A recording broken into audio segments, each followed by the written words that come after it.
ਬਿਸਮਿਲ੍ਲਾਹਿਰਰਹਿਮਾਨਿਰਰਹੀਮ। अस्सलाम वालेकुम जी आया ਨੂੰ ਰੈਕਸ ਕਿਚਨ ਵਿੱਚ ਸਾਰੇ ਦੋਸਤਾਂ ਨੂੰ ਖੁਸ਼ ਆਮਦੀਦ। ਅੱਜ ਅਸੀਂ ਗਰਮੀਆਂ ਦਾ ਬੜਾ ਜ਼ਬਰਦਸਤ ਤੋਹਫਾ ਸਰਦਾਈ ਬਣਾ ਰਹੇ ਹਾਂ। ਸਰਦਾਈ ਯਾਨੀ ਠੰਡਾਈ ਵੀ ਇਹਨੂੰ ਕਹਿੰਦੇ ਆ। ਸਰਦਾਈ ਬੜੀ ਤਾਕਤਵਰ ਹੁੰਦੀ ਹੈ ਤੇ ਇਹਦੀ ਤਾਸੀਰ ਕਾਫੀ ਠੰਡੀ ਹੁੰਦੀ ਹੈ। ਇਫਤਾਰੀ ਦੇ ਵੇਲੇ ਇਹਨੂੰ ਜ਼ਰੂਰ ਪੀਣਾ ਚਾਹੀਦਾ ਹੈ। ਦਿਨ ਭਰ ਦੀ ਕਮਜ਼ੋਰੀ ਨੂੰ ਫੌਰੀ ਬਹਾਲ ਕਰਦੀ ਹੈ। ਸਰਦਾਈ ਬਣਾਉਣ ਦੇ ਕਈ ਸਾਰੇ ਤਰੀਕੇ ਆ, ਲੇਕਿਨ ਮੈਂ ਅੱਜ ਜਿਹੜੀ ਤੁਹਾਡੇ ਨਾਲ ਰੈਸਪੀ ਸ਼ੇਅਰ ਕਰ ਰਿਹਾ ਸਰਦਾਈ ਬਣਾਉਣ ਦਾ ਸਕਾਫਤੀ ਤਰੀਕਾ ਹੈ। ਪੰਜਾਬ ਵਿੱਚ ਇਸੇ ਤਰ੍ਹਾਂ ਹੀ ਮਿੱਟੀ ਦੀ ਕੁੰਡੀ 'ਚ ਸਰਦਾਈ ਬਣਾਈ ਜਾਂਦੀ ਹੈ। ਅਤੇ ਸਭ ਤੋਂ ਪਹਿਲੇ ਅਸੀਂ ਕੁੰਡੀ ਦੇ ਵਿੱਚ ਖਸਖਾਸ ਪਾਵਾਂਗੇ ਤਕਰੀਬਨ 70 ਗ੍ਰਾਮ, ਅਤੇ ਇਹਨੂੰ ਅਸੀਂ 2-3 ਘੰਟੇ ਪਹਿਲੇ ਪਾਣੀ 'ਚ ਭਿਓਂਤਾ ਸੀ। ਅਤੇ ਤਕਰੀਬਨ 70 ਗ੍ਰਾਮ ਹੀ ਬਦਾਮਾਂ ਦੀਆਂ ਗਿਰੀਆਂ ਅਸੀਂ ਪਾਣੀ 'ਚ ਭਿਓ ਕੇ ਪਹਿਲੇ ਛਿੱਲ ਲਈਆਂ ਸੀ ਅਤੇ ਉਹ ਸ਼ਾਮਿਲ ਕਰਦੇ ਹਾਂ। ਅਤੇ ਇਹਦੇ ਨਾਲ ਅਸੀਂ ਖਰਬੂਜ਼ੇ ਦੇ ਬੀਜ ਸ਼ਾਮਿਲ ਕਰ ਰਹੇ ਹਾਂ। 3-4 ਅਸੀਂ ਕਾਲੀਆਂ ਮਿਰਚਾਂ ਸ਼ਾਮਿਲ ਕਰਦੇ ਹਾਂ। ਅਤੇ ਇਹਨਾਂ ਸਾਰੀਆਂ ਚੀਜ਼ਾਂ ਨੂੰ ਆਹਿਸਤਾ ਆਹਿਸਤਾ ਅਸੀਂ ਡੰਡੇ ਨਾਲ ਅੱਛੀ ਤਰ੍ਹਾਂ ਕੁੱਟਣਾ ਹੈ। ਮੇਰੀ ਵੀਡੀਓ ਨੂੰ ਤੁਸੀਂ YouTube ਤੋਂ ਇਲਾਵਾ ਫੇਸਬੁੱਕ 'ਤੇ ਵੀ ਦੇਖ ਸਕਦੇ ਹੋ। ਮੇਰੇ ਫੇਸਬੁੱਕ ਪੇਜ ਨੂੰ ਲਾਈਕ ਕਰੋ ਅਤੇ ਉਹਦੀ ਵੀਡੀਓ ਨੂੰ ਜ਼ਰੂਰ ਸ਼ੇਅਰ ਕਰਿਆ ਕਰੋ।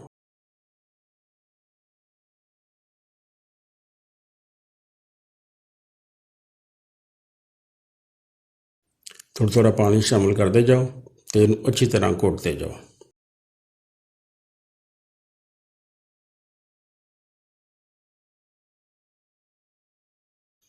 ਸਰਦਾਈ ਨੂੰ ਕੁੱਟਣ ਵਾਲਾ ਕੰਮ ਥੋੜ੍ਹਾ ਜਿਹਾ ਮਿਹਨਤ ਤਲਬ ਹੈ, ਅਤੇ ਜਿੰਨੀ ਅੱਛੀ ਘੋਟ ਹੋ ਜਾਏਗੀ ਉਨੀ ਅੱਛੀ ਸਰਦਾਈ ਦਾ ਟੇਸਟ ਬਣੇਗਾ।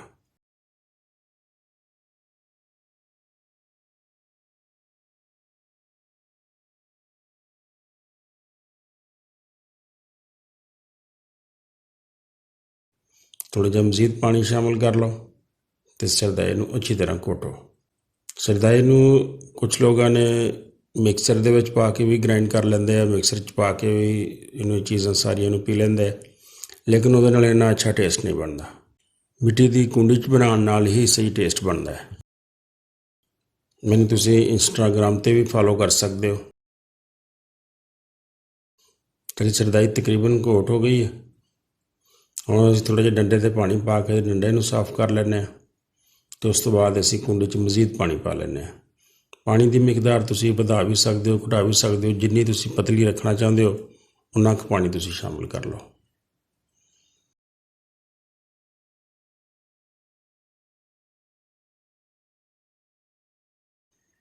ਪਾਣੀ ਪਾ ਕੇ ਇਹਨੂੰ ਅੱਛੀ ਤਰ੍ਹਾਂ ਪੋਵੇ ਨਾਲ ਹਿਲਾ ਲਓ।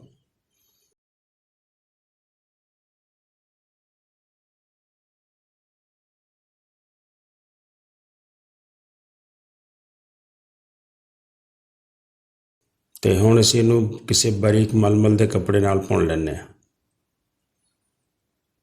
ਸਰਦਾਈ ਸਾਡੀ ਪੁਣ ਹੋ ਗਈ ਹੈ ਅਤੇ ਇਹ ਛਿਲਕੇ ਵਗੈਰਾ ਦੇਖੋ ਅਲੱਗਾ ਹੋ ਗਏ। ਹੁਣ ਅਸੀਂ ਇਸ ਵਿੱਚ ਜ਼ਾਇਕਾ ਚੀਨੀ ਸ਼ਾਮਿਲ ਕਰਦੇ ਹਾਂ ਅਤੇ ਨਾਲ ਤਕਰੀਬਨ 1 ਗਲਾਸ ਦੁੱਧ ਸ਼ਾਮਿਲ ਕਰ ਲਓ। ਚੀਨੀ ਨੂੰ ਅੱਛੀ ਤਰ੍ਹਾਂ ਮਿਕਸ ਕਰ ਲਓ।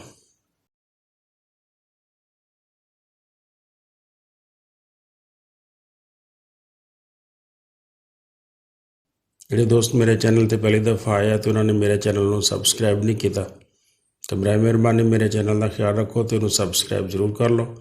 ਵੀਡੀਓ ਅੱਛੀ ਲੱਗੀ ਹੋਵੇ ਤਾਂ ਤੁਹਾਨੂੰ ਵੀਡੀਓ ਜ਼ਰੂਰ ਸ਼ੇਅਰ ਕਰ ਲਿਆ ਕਰੋ ਦੋਸਤਾਂ ਨਾਲ, ਅਤੇ ਨਾਲੇ ਕਮੈਂਟਸ ਬਾਕਸ ਵਿੱਚ ਆਪਣੇ ਖਿਆਲਾਂ ਦਾ ਇਜ਼ਹਾਰ ਜ਼ਰੂਰ ਕਰਿਆ ਕਰੋ।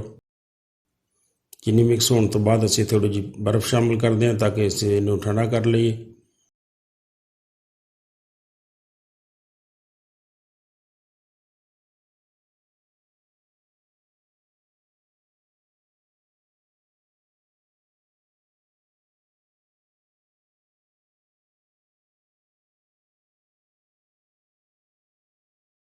ਸਰਦਾਈ ਸਾਡੀ ਤਿਆਰ ਹੋ ਗਈ ਹੈ।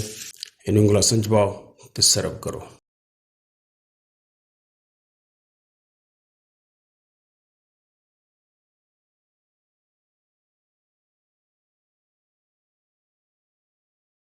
ਵੀਡੀਓ ਦੇਖਣ ਦਾ ਬਹੁਤ ਸ਼ੁਕਰੀਆ।